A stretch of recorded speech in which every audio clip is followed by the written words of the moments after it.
Dan mengenai fenomena demand emas digital untuk mengetahui prospek investasi di perdagangan berjangka di tahun ini, saat ini sudah bergabung bersama kami di studio CNBC Indonesia, Direktur Utama PT Du Financial Futures, Bapak Ariston Chandra. Selamat siang Pak Ariston, apa kabarnya Pak? Selamat siang Mbak Sasa, terima kasih, kabar baik. Pak Ariston, di tengah prospek penurunan suku bunga, kemudian ditambah lagi dengan minat investor asing terhadap aset-aset beresiko, sebetulnya bagaimana sih Pak prospek investasi khususnya terkait dengan perdagangan berjangka di tahun ini? Ya, kemungkinan sangat cerah ya, apalagi didukung oleh kenaikan yang cukup besar di emas. Jadi produk emas ini menjadi katalis pengangkat perdagangan di industri berjangka ini, karena banyak sentimen yang mendorong penguatan harga emas ini seperti dimulai dari Trump ya, Trump yang kemarin ada pergerakan ya militernya ke Iran itu sangat mendorong kenaikan harga emas pagi ini. Oke, jadi pergerakan harga emas ini juga semakin mendorong minat investor terhadap perdagangan berjangka. Nah, apakah dari segi sentimen-sentimen eksternal seperti dengan tadi penurunan suku bunga, ekspektasinya berlanjut di tahun ini, kemudian tensi geopolitik hingga ekspektasi perlambatan ekonomi global ini juga masih akan menjadi elemen-elemen yang diperhatikan investor di perdagangan berjangka? Betul. Jadi kalau untuk emas ini kan dia produk safe haven ya. Jadi semakin ada gejolak kekhawatiran di pelaku pasar, ini akan semakin menaikkan harga emas. Orang semakin masuk ke dalam harga emas, ke emas itu sendiri gitu. Oke, tapi kalau kita lihat dari segi tren perdagangan berjangka di global maupun Indonesia seperti apa sih Pak? Kalau untuk komunitas Indonesia itu cukup stabil ya, jumlah volume transaksinya dari tahun ke tahun.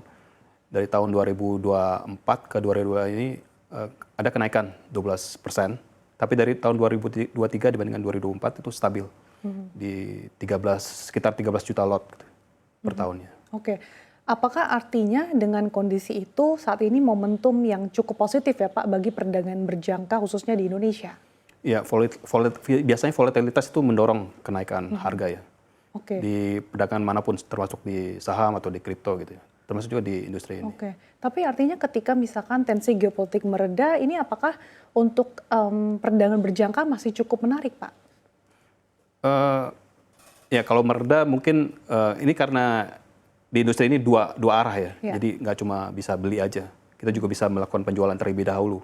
Itu salah satu keunggulan dari trading di industri berjangka ini.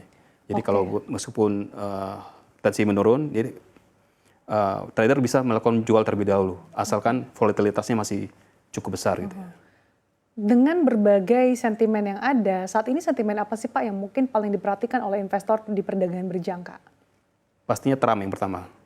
Itu dia sejak pengangkatannya menjadi presiden itu selalu menimbulkan gejolak di market. Jadi itu yang selalu sangat diperhatikan oleh pasar, bagaimana kebijakan ekonominya, bagaimana kebijakan militernya ke depan gitu ya. Kemudian kedua dari Federal Reserve, Bank Sentral Amerika Serikat. Ini karena kebanyakan komoditas itu dinilai dalam dolar Amerika Serikat. Jadi sedikit banyak pengaruh dari Bank Sentral Amerika itu sangat mempengaruhi harga komoditas itu sendiri ya. Apalagi tahun ini juga karena Trump juga ya, ada indikasi ya dia akan mencopot gubernur Bank Sentralnya untuk agar mengikuti kebijakan yang dia inginkan gitu, yaitu pemangkasan suku bunga. Jadi mungkin kalau jadi dicopot, pemangkasan suku bunga akan lebih banyak lagi.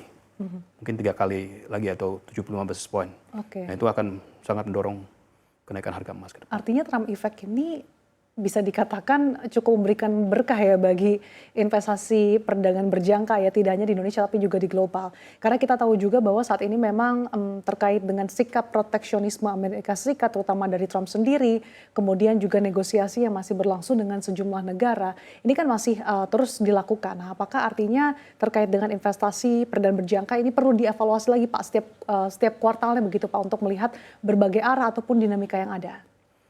Ya, karena Trump itu mungkin dia protektif untuk bagus untuk Amerika ya mungkin ya, menurut dia bagus untuk Amerika, tapi tidak bagus untuk dunia gitu. Jadi mereka pelaku pasar harus siap-siap untuk siap-siap mengalihkan investasinya gitu. Oke. Jadi bergantung pada kebijakan dari Trump itu sendiri gitu. Oke, kalau tadi Anda katakan bahwa terkait dengan tren perdagangan investasi berjangka di Indonesia cukup positif. Kalau dari segi mungkin jumlah investor atau trader peningkatannya seperti apa sih Pak? Kalau kita selalu menarik nasabah baru tiap bulannya gitu ya. Ya stabil, cukup stabil di industri ini. Kalau di tempat kami ada kenaikan sekitar 10-20% setiap bulannya gitu.